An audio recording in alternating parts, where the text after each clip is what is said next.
म्हणायचे linking verb आणि helping verb यामध्ये काय फरक आहे, कसं ओळखायचं?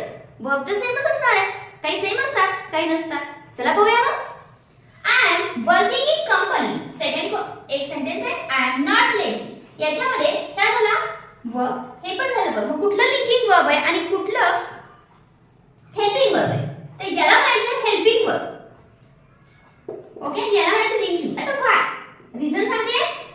रिझन आहे, जर वर्ब असेल कुठलं, एखादं टू बी असेल, टू हॅव चं कुठलं पण असेल, जसं की हेल्पिंग वर्ब किंवा लिंकिंग वर्ब, हे verb and is are was your, हे जर मेन वर्ब सोबत आले, म्हणजे काय, हे जर मेन वर्ब सोबत आले, हा मेन वर्ब आहे. हा काय आहे? Main verb. मेन वर्बच्या आधी जर am is are have has हे जर आले तर म्हणायचं ह्याला हेल्पिंग वर्ब. आणि हे एंड याच्यासोबत मेन वर्ब